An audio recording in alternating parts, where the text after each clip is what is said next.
Time आपके पास है। 5 महीने अगर आपने ईमानदारी से जो काम बताया जा रहा है उसको अगर पूरा कर लिया तो जल्द चुनाव जीते हारे, व्यवस्था बदले न बदले, इतना आप लिख लीजिए कि आपको जीवन में कभी अब बेरोजगार नहीं होना पड़ेगा। ये प्रशांत किशोर की आपको गारंटी है, आश्वासन है। जल्द चुनाव यहाँ बने न बने, 15-20 हजार बच्चे जो मेरे साथ काम करते हैं, जो आप इस धारा से निकल कर आएंगे तो आपको निश्चित तौर पर कुछ न कुछ काम जीवन में जितना अभी आपको मिल रहा है इससे ज्यादा ही कुछ मिलेगा।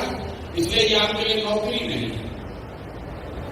और ये गारंटी इसलिए आपको दे रहे हैं कि आपको 5 महीने आपके काम के आधार पर देखा जाएगा। सबसे पहले तो समझिए कि एनपीआर का नेटवर्क बना क्यों रहे, इसलिए बना रहे हैं। ये तो इसलिए बनाया जा रहा है कि कल होकर जब चुनाव की व्यवस्था बन जाए तो भी जो सरकार में आदमी बैठता है उसको नीचे की बात की जानकारी ही नहीं होती, क्योंकि जानकारी देने वाला जो अफसर है, अफसर ही तो भ्रष्टाचार कर रहा है।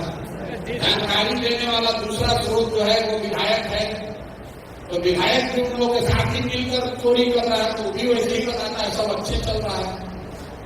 अगर विधायक वहां बाबू का अवैध कारोबार कर रहा है तो थाना को और अफसर को तो मिला के ही करेगा। अगर मुख्यमंत्री के बाप भी बुलाकर पूछेंगे बताएगा ना सब बहुत बढ़िया चल रहा है, कोई दिक्कत नहीं है।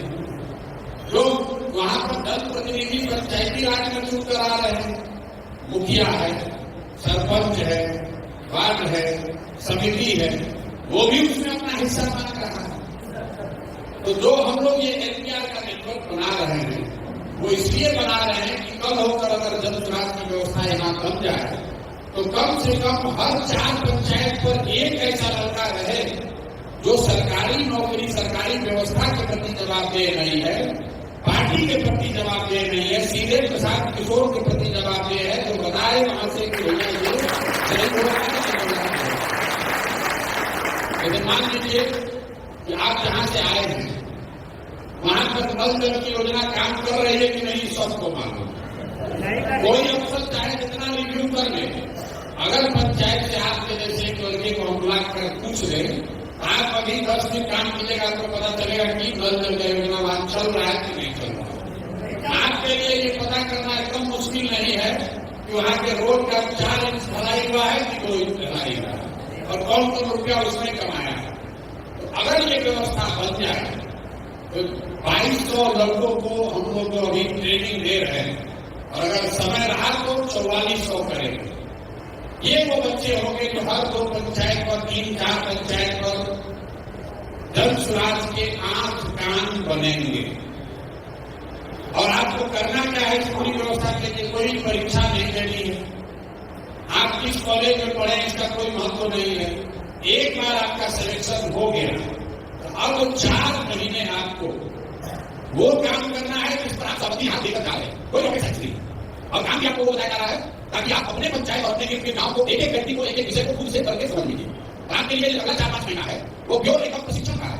और दूसरा जो देख रहे हैं आपका वो है आपका जो क्षेत्र है कि आपको अगर पावर मिल जाए तो आप कितना ईमानदारी से वो करेंगे।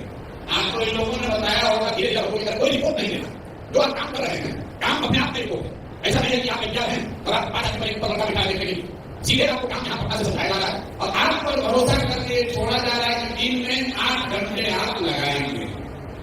अगर दिन में आप 8 घंटा लगाते हैं तो शुरू का 3 घंटा आपको इन्होंने बताया होगा कि संगठन को बनाने के लिए या जो लोग पहले से बने हुए उनसे मिलना है। बेसिकली आपको 5 आदमी से डेली मिलना है।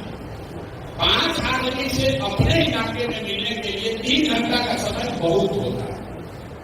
उससे जाकर हर बड़ी उसमें छू कर आना नहीं है, उसके साथ बैठकर चर्चा करनी है, समझनी है, बात समझनी है, विषय समझना है, उससे अपना संबंध बनाना है ताकि आप फोन करें अगले दिन तो उसको समझ आया था। संजय उस दिन आए थे, बात किए थे, सर आपके साथ चाय पिए थे, वहां पर ये जरा काम कराना है करा दीजिए, उससे आपको संबंध बनाना है।